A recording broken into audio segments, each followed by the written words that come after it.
react to someone in between those Force of Will cooldowns. So we're moving on to game 4.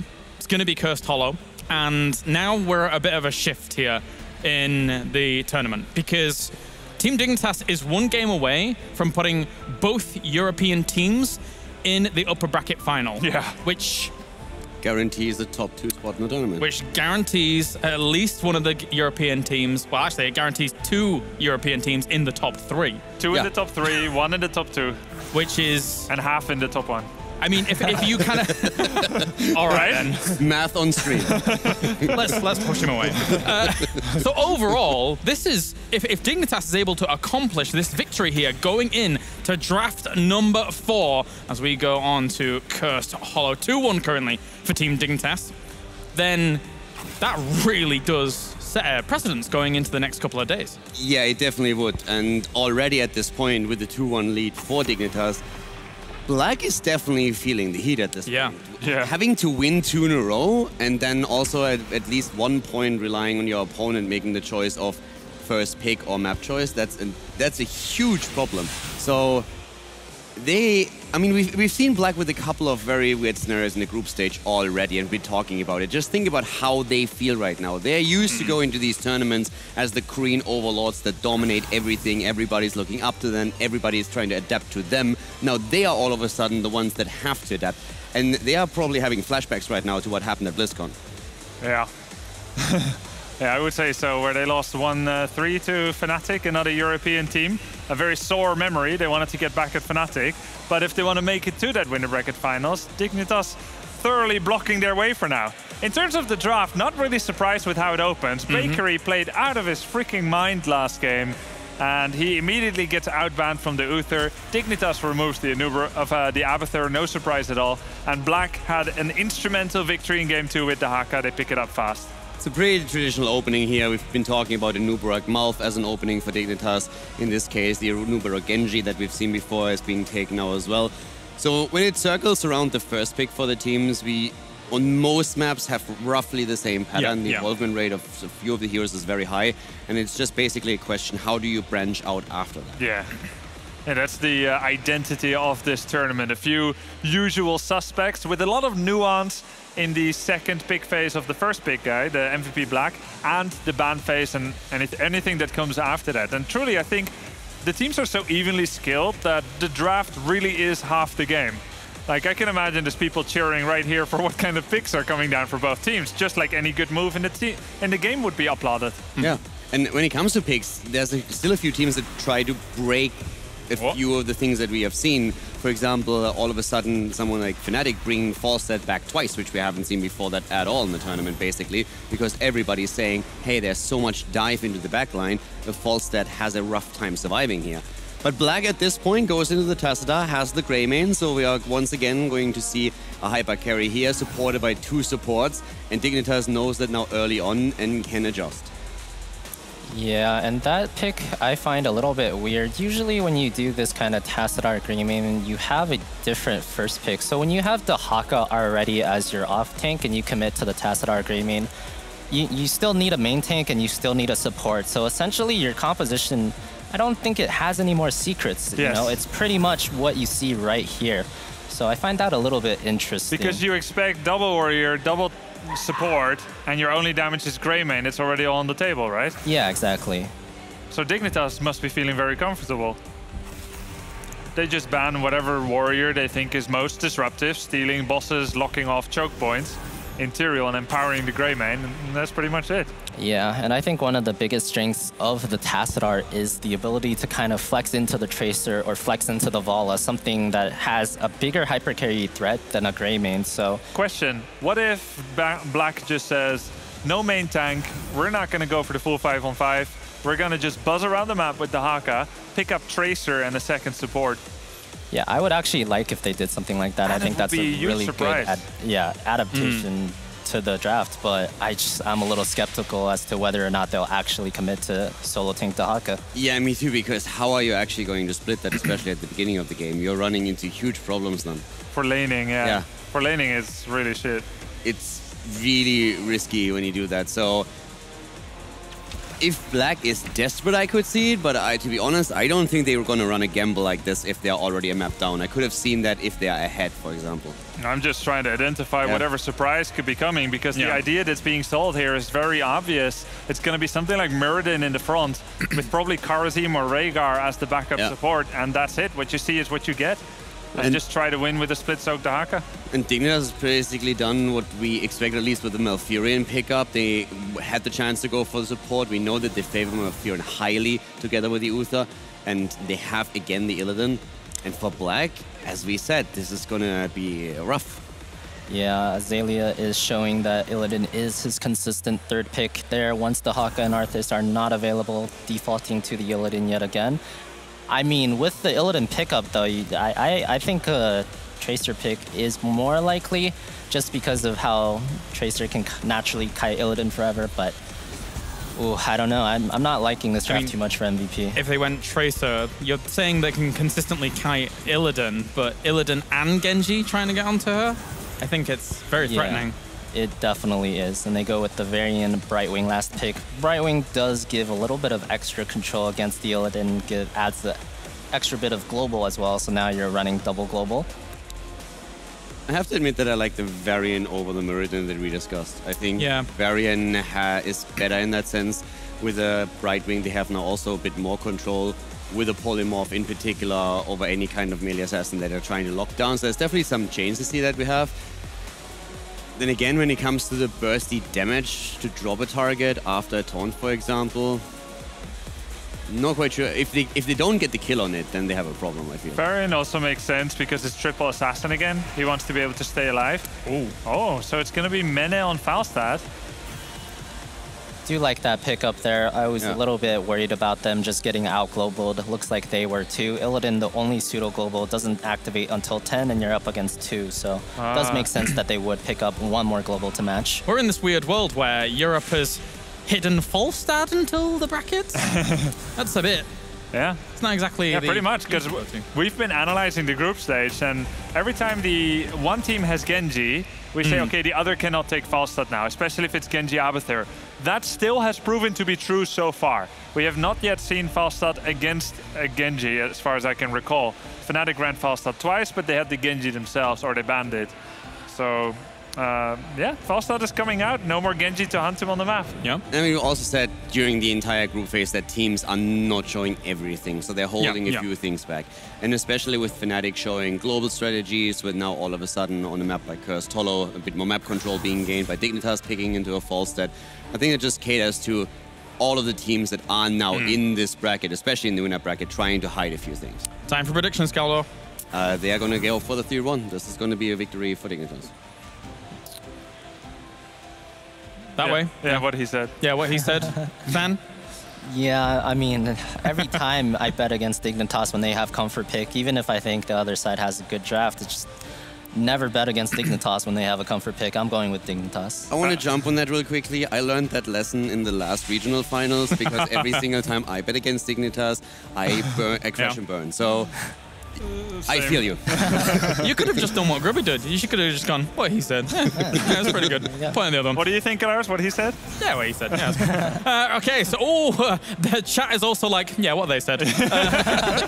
So they will continue on. Dignitas looking for a victory here would assure a European team in the grand final, but also importantly, 2 European teams making it to the upper bracket final. Let's head over to the commentary team for game number 4. Trixler, it's getting spicy here at the mid-season brawl. Team Dignitas is up 2-1 in this best of 5 over MVP Black. We've got Sandstorm playing. It's go time. It's go time here at DreamHack. Here on the left side in the blue, looking to tie up the series. It's going to be Kyocha on Dahaka, Sake on Tassadar, Reset on Greymane, Tist on Varian, and Merryday on his favorite hero, Brightwing.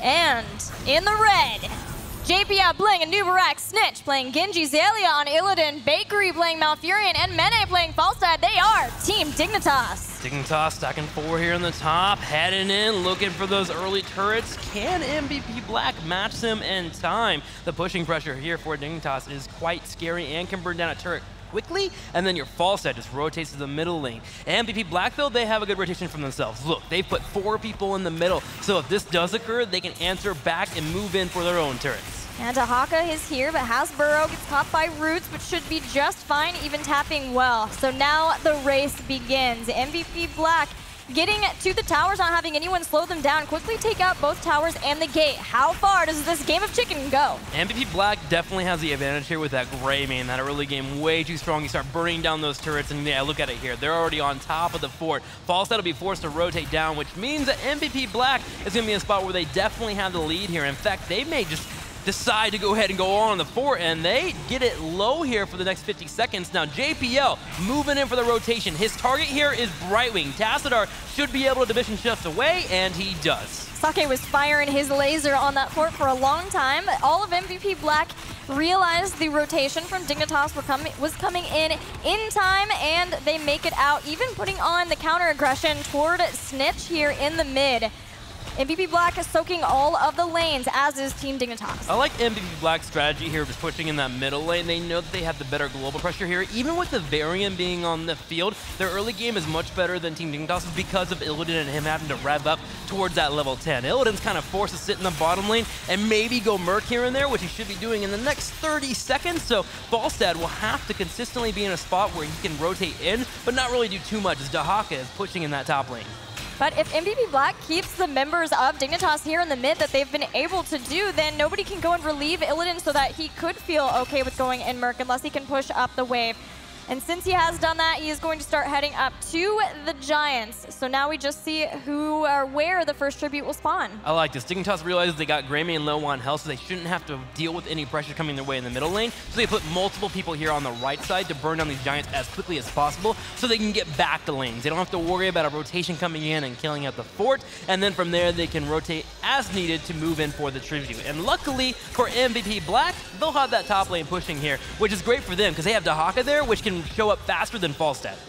So there is definitely a reason why we don't see Brightwing quite a lot, and it is her healing output. In this instance, having Tassaro to help supplement that, even getting Kala's Embrace. Mariday in trouble, trying to phase shift out, does not get out in time. First blood. First blood here, and Snitch delays in the bottom left, buying his time, or his team, the much needed time here for them to rotate down and work on this tribute. Falstad now with that Brightwing being killed can spend the time in the top lane trying to defend against those Giants, but remember, it is a Brightwing. When she spawns, she can't phase shift in. Tis is low on health. Is Tis gonna fall? Tis falls as JPL moves in for the last auto attack. Those body blocks were so good, but Brightwing came right back because of the low respawn time, so now they're trading out on the main warrior. Snitch dives back in, but it might be to his demise. Reset's there to catch him as he jumps over the wall. Great job there by Reset, understanding where Genji wanted to go. His escape route turned around and brought the damage in. But Dignitas was aware that they were going to lose out on that tribute. They put Illidan in the middle, they soaked the top lane here, so they are even on experience, and they can start affording to put Illidan on the battleground here. Start working on those Mercs. Greymane and Varian will be pretty aware of this. They've played Illidan themselves. They'll start the Mercenaries on the left. Yeah, everybody getting their bruisers, which is the typical strategy for teams on Curse Hollow after the first tribute. But I want to quickly highlight the supplemental talents that have been taken from MVP Black to deal with the damage output and make sure that they can still heal their teammates. And that's Manic Pixie at level 4, more healing from Brightwing on whoever has the shield, the Pixie Dust talent, or on them, and then also Kala's Embrace for the increased lifesteal. So looking for the sustain here. They know that they have Varian to go in for the taunt and the engage. Typically when I have a Varian on my team, I don't mind Unstable Anomaly to help burn down that Illidan that could be diving in, but MVP Black moving in for the level 4 talent here to make sure they have the healing to keep their teammates up and nice and healthy. So we'll see that occur as Dignitas is hoping to clear out this middle lane. They know that their fort being low is always the deadly threat. If that fort falls down, MVP Black wins the race to level 10. Tribute number 2 about to spawn, or has spawned now, but MVP Black there to aggress to Team Dignitas. Mariday phase shifts in, Reset and Tis hoping that they can zone away all the members of Team Dignitas, but so far haven't picked up the tribute. Team Dignitas aware that they're probably going to have to give up this tribute. They've left Illidan in the bottom lane. Illidan is putting as much pressure as he can on Dahaka. If he can let Dahaka go to the top lane and get low on health before he shows up, that could be a great move for them. The Mercenaries in the middle lane do clean up that fort, by the way. Mariday continues to get harassed by JPL, but Team Dignitas is losing out slowly here in experience. Oh, I would say that this is incredibly well done, but MVP Black do not want to lose anyone here, and Reset's getting brought down by Team Dignitas. Eyes in the dark saves the day. away. Wow, barely getting away. Reset low on health, and Dahaka decides to come in for the rotation nice and healthy. Illidan will take this time to push in the bottom lane. While those mercenaries did push in the middle, Illidan being able to push in that bottom, soak that lane here, has kept Dignitas in the game, and they're still rushing to 10, but the main story, once again, MVP Black with 2 of the tributes. Next one equals Curse. They're on Curse Point. Bosses are a possibility. All of the mercenary camps are a possibility as MVP Black once again tries to have some sort of push ready for that next tribute fight so that they get something out of it either way. But all this time, Team Dignitas have been soaking up in the lanes. This gives them a slight edge on the way toward heroic abilities. That's a really good point. Both of these teams could move into bosses at any point. They really have to make sure they're on top of rotations, keeping an eye on their opponents, or calling their MIAs. And I actually want to give kudos here to Dignitas. I thought they were behind the experience, but they were able to soak up that middle wave that the mercenaries pushed in, and they hit 10 right at the exact moment that MVP Black does. So now they can move into fights too and fight on equal footing here. Illidan's ready to hunt on in. They move forward. The cleanse comes out instantly, but there's a cocoon, and Reset falls! Oh, the cleanse was great, but the takedown was brutal for Team Dignitas, and now Sake's in trouble too. Meride uses Emerald Wind out of the cocoon. But even still, Team Dignitas claims 2 lives in this push. Brightwing able to pop out, and this could be good news here for Team or MVP Black, as they actually are down the bottom right where the tribute is spawning, and nobody is near quite yet to delay. Genji is frantically working his way towards the rotation to slow down this curse. Can he get there in time? He jumps over, he dives in, he goes in for it, and he will delay it. The taunt comes out, but they have stopped the tribute. Yeah, taunt and polymorph, but Snitch was still able to get the delay in time. Everybody up for the members of MVP Black. No Emerald Wind for a while, but there are a lot of heroic abilities also not available for Team Dignitas. Falstad is holding on to his heroic. Are we going to see a Hinterland Blast? Oh no, it's got to be a Mighty Gust, and it winds up being a Mighty Gust. Their Hinterland Blast would have been crazy though. Snitch turns around, brings up the damage on Tist, and we have a full 4-on-5 down here in the bottom left with the possibility of Dahaka rotating in. The hunt comes out. Meridae's low on health. Meridae falls. Sake being chased. Malfurion traded out, but Tassadar is still taking damage on the side. And this dive is absolutely brutal for Team Dignitas. Sake is all but dead, but Snitch is getting fairly low. He's going back in. Sake has the self-shielding, hoping that he can take out Snitch when he comes in, but Snitch stays alive! Snitch alive with a sliver of his health here. He's running towards the bush to back on home. Mane flies across the map here to engage on the tribute. Remember, they understand if this tribute is grabbed, this will be a curse for MVP Black, and they're hoping to grab it. Oh, Falstad playing with fire. Tist is ready to taunt, and Meride is right there too. Polymorph connects, and Reset gets the tribute for the first curse. MVP Black here with the curse, and they're hoping to push in. They have 4 members on the bottom side here. Falstad rotating in, though. Team Dignitas, they want to fight. They're feeling frisky. They move on in. Manny on the left side, no gust for 13 seconds. Emerald Wind being used as Snitch dives in. Oh, Twilight Dream obliterates Brightwing as well as the hunt. Now MVP Black are running away for their lives, but they've already lost 2. Burrow from Kyocha, but he's not going to get out of here either. 3 kills, and they'll turn around and take a 4th with Tist. Gilly, Team Dignitas is out fighting MVP Black, and they're gonna move in. They're gonna take out Tist. They take out Tassadar. It's a full team wipe for Team Dignitas. Now they can head back into Finnegas a push in the middle on the top, but the European team is destroying. Oh, we gotta take a look at that fight again, and it all started with a Twilight Dream right there in the dive from Stitch. The Dragon Blade's been so good. Things looked pretty good for MVP Black initially. The Emerald Wind was separating out Illidan from the rest of the team, but he was able to hunt on in after the fact, and the collapse has been incredible from Team Dignitas. Now that they have the heroic abilities, the hunt, Genji, and a Nubarak burrow charge, Brightwing just cannot deal with that kind of pressure. MVP Black was not expecting that fight, but Dignitas may be expecting this boss here. They're making a rotation here on the bottom left. Illidan by himself has started the boss in the top right. Does Bakery get this out in time? The answer is going to be a no, as MVP Black grabs the boss and they get it pushing in the bottom side and they move towards 13. Luckily for Dignitas, they start their own boss in the top right corner. As Xayah is able to do that, and MVP Black should know that this is likely what's going on, but they'll use this little bit of time to push along with their own boss so that they can take out the 4 keep that boss healthy as it heads toward the keep structures. It's important that they do this. They have to. They're a 4-man rotation that's built around this gray main. Tis is important for the taunts. Dahaka's the only global they have in the field here that they can afford to peel off. So they're going to go ahead and keep pushing in, and if Dignitas didn't come and defend, MVP Black would be in a scenario where they could start going for base races or even take a keep. Dignitas comes in for the defense. All 5 members are here for both teams. Taunt, Polymorph Hunt on the back line though. Cleanse allows Reset to get away. Gust has been used.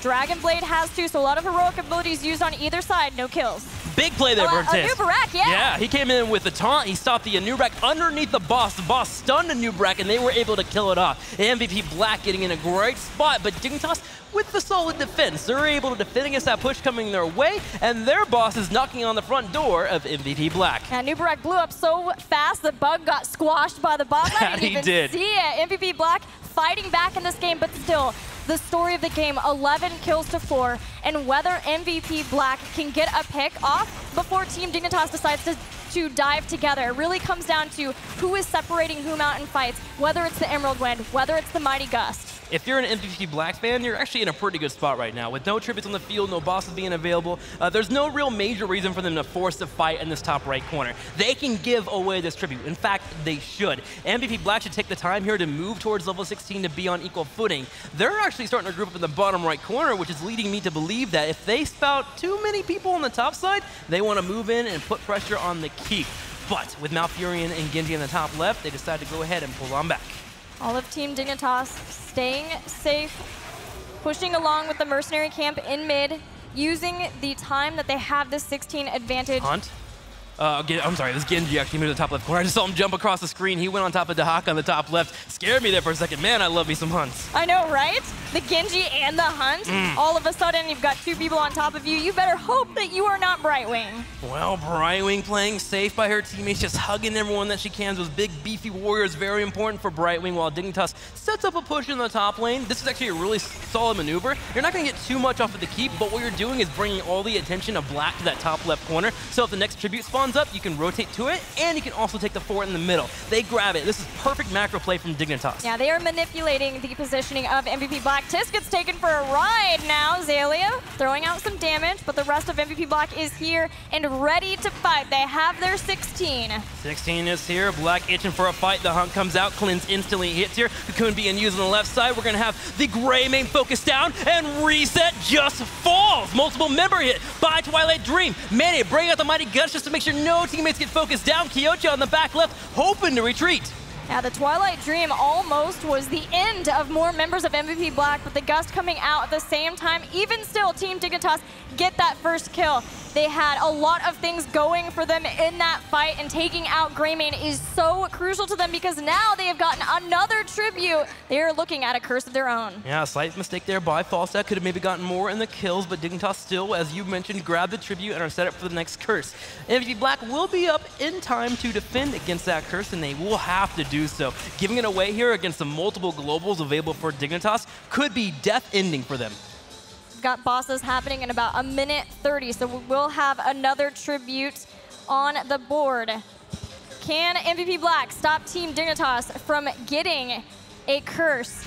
Putting on a lot of pressure. I love seeing both teams trying to get whatever mercenary camps they can. Team Dignitas will have those giants threatening the bottom, the final 4 of MVP Black.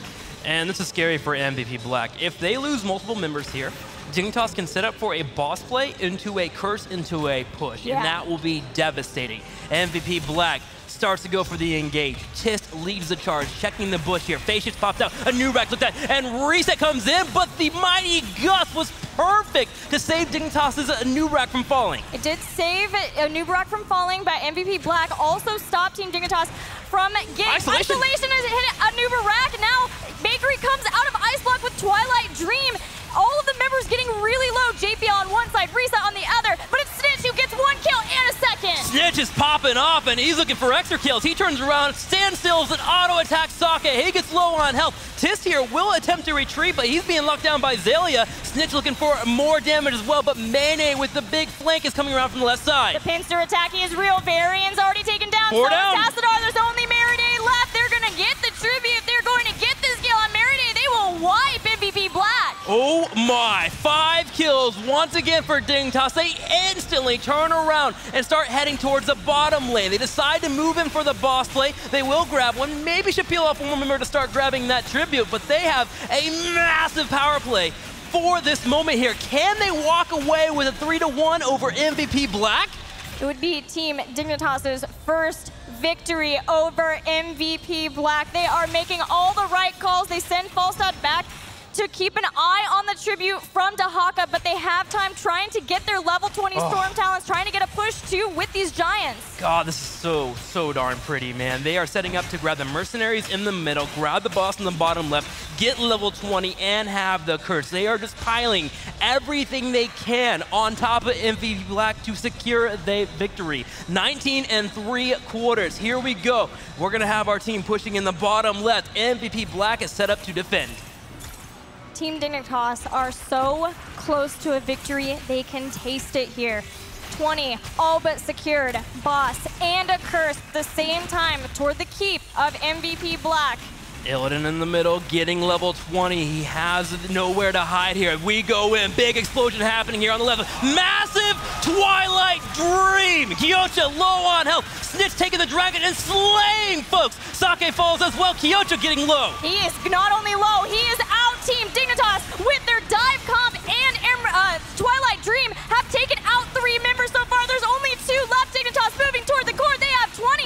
I think they have done it. Trick, they're bringing down the core. They have done it. You have an Illidan on the core. Tist also falling. MVP Black will fall to Team Dignitas. They walk away with the victory and they score a 3-1. Team Dignitas finally get a victory over MVP Black. They have waited so long for this victory. More importantly, they move on and they will face Fnatic tomorrow in the upper bracket finals. Upper bracket having 2 European teams. They've made many statements before coming to this tournament that they think they can take on Korea, and they have proven it here multiple times, including Dignitas here. Wonderful coordination, great macro play, and the way they ended that game was beautiful. Yeah, the Twilight Dream, Hunt coming in too. Hunt and Genji first.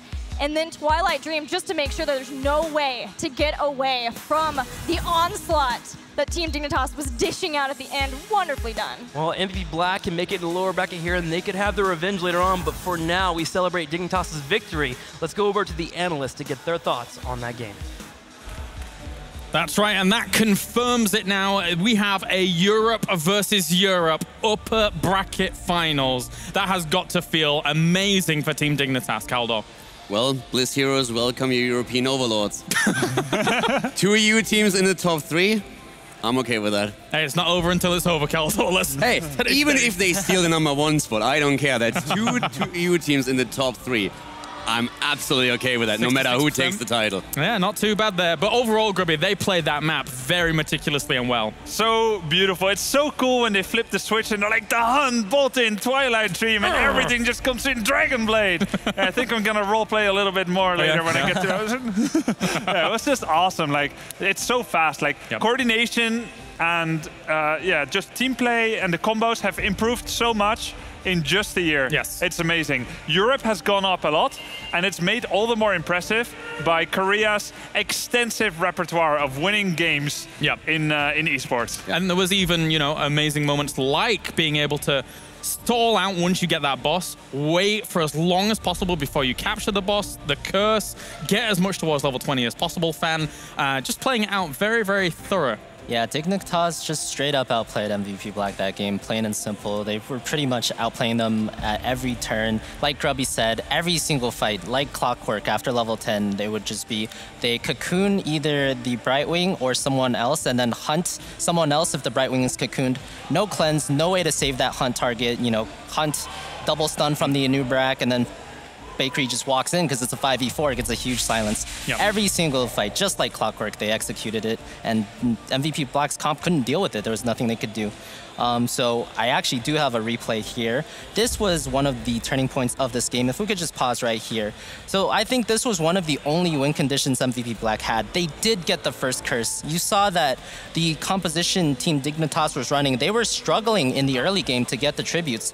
MVP Black got three tributes to nothing here. They got a curse. They're even here. They have double global, and they can, you know, go back, soak the other lanes, put curse pressure onto Dignitas. Problem here for the MVP is their Tassadar died in the curse fight, so he is currently in base. And the four of them, they're diving onto the Unubrak here with the rest of Dignitas flanking behind them. Now, they should know that they're flanking. So if we could slow this down and just pause one more time here. So this is the point I want to get across. They should know Dignitas is flanking them because they didn't actually kill anyone from Dignitas to get this curse. They forced them back. Dig was too low on HP. They had to give it up. But all of them based. None of them died. So you should assume that they're coming to help their teammates here. And this is MVP's split up their attention here. You can see you know, the Nubrak burrowed over here. Really good play by JPL. He knew he needed to buy time for the rest of Dig to get there. Reset and Killcha, they're still on JPL.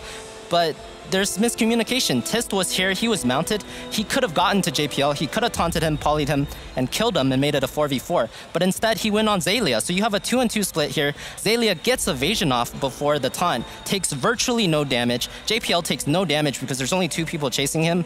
And then from there, the flank comes in. See the hunt on Meriday, nothing he can do about it. Bakery walks in, huge Twilight Dream, once again a 5 versus 4 situation, and they just completely clean that fight up. So really well done by Dignitas. Indeed, and we are joined here at the desk now by Mr. Bakery himself. I think I've promised him for about 2 years that I would bring a Union Jack to one of these tournaments, but it's not happened.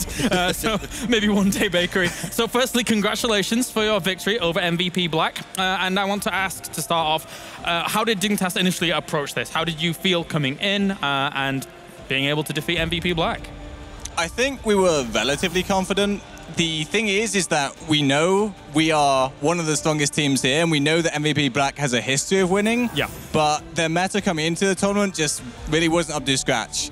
And although they've adapted very quickly, and obviously they're amazing players, we felt like we had enough tricks up our sleeve that we would be one step ahead. Guys? Basically, just we have 2 European teams confirmed in the top 3. You guys are once again meeting your Fnatic, first of all in the winner bracket final. Who do you think has the edge here, given your history? Do you feel you completely have Fnatic's number, or do you think this is really going to be a tough road for you? It's definitely going to be a tough series. I think Fnatic are the strongest or the second strongest team here, along with us. And although in the past they have had some issues performing to their full potential on stage, I think now that they're back in their home country, playing in front of a really hyped crowd, and also I think this is the best preparation they've ever had for any tournament. I think if any tournament they're going to step up, this is the one. How much of psychological warfare do you think is between you and Fnatic? Because Fnatic keeps saying, we don't want to face Dignitas, they have our number, we don't have a chance. They didn't say that, paraphrasing. And you were saying that MVP Black, definitely the superior to you, it's going to be hard, hardest opponent. Do you think they're reeling you in? And at the same time, are you saying like, yeah, I think Fnatic will do it this time? How much is that apart? I think there's definitely an aspect of that for sure. It's kind of hard, almost impossible to say how much of that is an aspect, but I do truly believe that they, at least in the back of their minds, are not too thrilled about facing us. And I think we as well believe there is a chance they might choke. So it's going to be an amazing series for sure. And we're all looking forward to it.